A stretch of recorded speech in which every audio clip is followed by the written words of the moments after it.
Assalamualaikum warahmatullahi wabarakatuh. Hi everyone, welcome in our English class. Today we are going to discuss about preposition of time. Apa itu preposition dan apa saja preposition dari time? So without any further ado, please check this out. Preposition of time. Apa sih preposition of time? Preposition of time adalah kata depan atau preposisi yang digunakan untuk menyebutkan waktu dalam bahasa Inggris. Nah, apa aja sih preposition atau preposisi yang kita gunakan untuk menyebutkan waktu dalam bahasa Inggris? Dibagi menjadi 3. Yang pertama, itu ada at, ada in, dan juga ada on. Nah, ini terbagi menjadi 3, dan ini mempunyai fungsinya masing-masing. Apa aja? Yuk kita bahas yang pertama, preposisi at. Nah, preposisi at ini digunakan ketika kita mau mengungkapkan waktu yang spesifik waktunya. Langsung tahu waktu yang mau kita sebutkan. Maksudnya gimana? Kita langsung lihat contohnya. Di sini kita lihat gambar yang tunjukkan di layar. Nah, at ini kita bisa lihat contohnya ada at 8 AM pada jam 8 pagi. AM itu kan untuk pagi ya. Nah, jadi di sini at ini digunakan ketika kita mau mengungkapkan waktu yang sudah tahu kapan itu dia waktunya. At pada jam 8 pagi. Kemudian lanjut ada at 6:15 PM pada jam 6:15. Kemudian at 9 o'clock pada jam 9 tepat. Kemudian juga bisa bilang at midnight pada tengah malam. Nah, kemudian di sini kita bisa lihat contoh kalimatnya ya. I get up at 7 o'clock. Saya bangun jam 7 pas. Kemudian the movie start at 8:30. Filmnya mulai pada jam 8:30. Langsung tahu kapan dia waktunya itu dimulai. Kemudian we arrive at midnight. Kita sampai pada tengah malam. Kapan sampainya? Pas di tengah malam. Nah, itulah kenapa at ini kita gunakan untuk mengungkapkan waktu yang spesifik. Contoh lain untuk penggunaan preposition at untuk menunjukkan specific time adalah at noon. Pada siang hari. Noon ini beda dengan afternoon. Noon ini menunjukkan siang hari pas tepat di jam 12 siang. Sementara afternoon itu dari jam 12 siang sampai jam sebelum 6 sore. Nah, itu dibilang afternoon. Nah, tapi ini kita bilangnya at noon. Noon itu pas di jam 12 siang. Makanya noon ini kita bisa pakai preposition at. Kemudian at dinner time. Pada kapan? Pada saat jam makan malam. Kemudian at sunrise, ketika atau pada matahari terbit. At sunset, ketika pada matahari tenggelam. Sekarang kita bahas preposition yang kedua, yaitu preposition in. Preposition in ini digunakan untuk menunjukkan long time periods, untuk menunjukkan waktu yang panjang.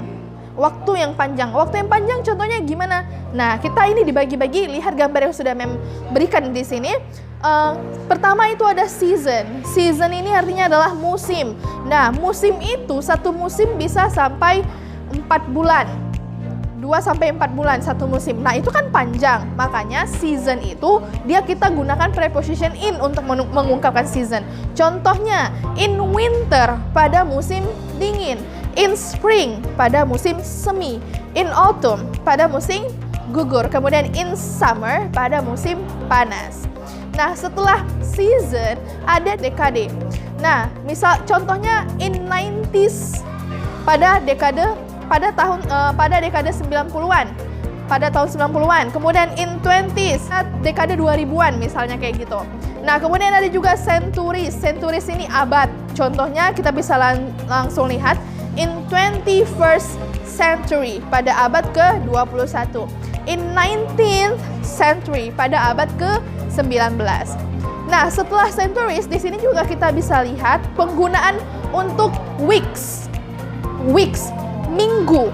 Maksudnya gimana nih minggu? Minggu yang kayak gimana nih yang kita gunakan untuk preposition in? Nah, minggu di sini itu fokus kepada jumlahnya. Jumlahnya berapa minggu? Misalnya ada pertanyaan gini. Berapa lama kamu bakal di Bandung? Saya bakal di Bandung untuk 3 minggu. Nah, minggunya ini berfokus untuk menunjukkan jumlah atau berapa lama waktu yang dibutuhkan. Nah, makanya di sini kita bisa lihat untuk weeks. Contohnya ada in 4 weeks, dalam 4 minggu. In 3 weeks, dalam 3 minggu. In 39 weeks, dalam 39 minggu. Nah, ini dia contoh untuk yang penggunaan weeks ya, untuk menunjukkan jumlah minggu. Kemudian bisa juga untuk menyebutkan months, nama-nama bulan. Pada bulan berapa? Pada bulan apa? Nah, contohnya kita bisa lihat di sini in August, pada bulan Agustus, in July, pada bulan Juli, in September, pada bulan September, in March, pada bulan Maret. Nah, setelah bulan, minggu, ada juga kita bisa gunakan in ini untuk menunjukkan atau mengungkapkan tahun, menyebutkan tahun. Kita bisa lihat contohnya in 2017 pada tahun 2017, in 2021 pada tahun 2021, in 1975 pada tahun 1975. Oke, setelah years, setelah untuk menunjukkan atau mengungkapkan waktu, di sini in ini, preposition in, kita bisa juga gunakan untuk menunjukkan length of time, durasi waktu atau panjangnya waktu dari sesuatu. Contohnya in 3 hours, dalam 3 jam. Misalnya, berapa lama kamu butuh waktu perjalanan Medan ke tebing tinggi? Nah, kamu bisa bilang in 3 hours, for example, dalam 3 jam. Medan ke tebing tinggi dalam 3 jam. In 5 days, berapa hari kamu mau ke Jakarta, for example, dari Medan? I am in 5 days, misalnya gitu, dalam 5 hari. Kemudian in the future, pada masa yang akan datang. Nah, masa yang akan datang ini kan panjang. Kita nggak tahu batasnya sampai kapan. Nah, makanya di future, past kita pakainya in the past pada masa lalu, in the future pada masa yang akan datang. Kemudian terakhir, penggunaan untuk preposition in adalah part of the day, untuk menunjukkan bagian dari hari. Misalnya in the morning, pada pagi hari. Pagi hari itu dari jam berapa sampai jam berapa? Panjang dia waktunya. Dari jam 1:30 malam sampai sebelum jam 12, itu kita masih bilangnya in the morning. Kemudian in the afternoon, dari jam 12 tepat sampai sebelum jam 6 sore. Nah, itu dia tadi untuk penggunaan preposition in. Yang terakhir, preposition ketiga, yaitu adalah preposition on.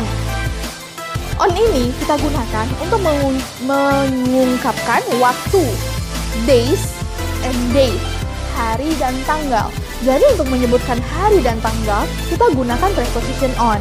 Contohnya yang pertama, bagian pertama dalam penggunaan on adalah days of the week. Nama-nama hari dalam seminggu. Bisa kita bilang on Monday, on Sunday, and on Friday, and etc. Kemudian days of the month. Hari dalam bulan. Hari keberapa maksudnya? Makanya di sini contohnya kita bisa lihat on the 28 pada hari ke-28. Dates with month and day. Kita mengungkapkan tanggal yang mana terdapat bulan dan harinya atau tanggal keberapa. Nah, ini kita pakai preposition on. Contohnya, on April 20th, pada April ke-20 atau 20 April. On January 1st, pada 1 Januari. Kemudian selanjutnya juga ada bagian dari holidays with day untuk mengungkapkan hari-hari libur nih, hari-hari libur, tetapi ada kata day di akhir kalimatnya atau di akhir katanya. Contohnya, on Independence Day, pada hari kemerdekaan. Kemudian on Eid al-Fitr Day, pada hari Idul Fitri. Kemudian juga bisa on my birthday, pada hari ulang tahun saya.